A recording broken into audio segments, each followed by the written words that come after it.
Hello friends, good afternoon সবাইকে। সবাই জানে চৈত্র মাস পড়ে গেছে। চৈত্র মাস মানে বাঙালির সেল শুরু, মানে হচ্ছে জামা কাপড় কেনার। আর নতুন বছর আসছে আমাদের বাঙালিদের, তাই তো সবাই একটু নতুন জামা কাপড় তো কিনবেই। তাই ফেরার পথে মেয়ে আর আমি একটু শ্যামবাজারে নেমেছিলাম।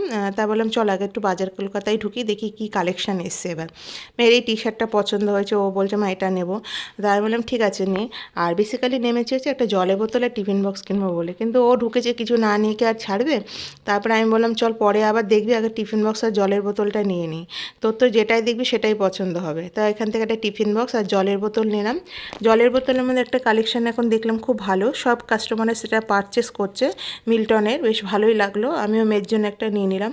আর ও যতক্ষণ দাঁড়িয়ে থাকবে ওর বায়না এটা কিনে দাও ওটা কিনে দাও, কিন্তু বিলিং কাউন্টারে প্রচুর লাইন, যেহেতু ভিড়ও প্রচুর। এই হোয়াইট জলের বোতলটা নিয়েছি, খুব সুন্দর। বাড়ি থেকে তোমাদের ভালো করে দেখাবো। চলো এখন বিলিংটা করে নিই, কারণ বাড়িও যেতে হবে, অনেকটা লেট হয়ে গেছে। চলো টাটা, বাই বাই।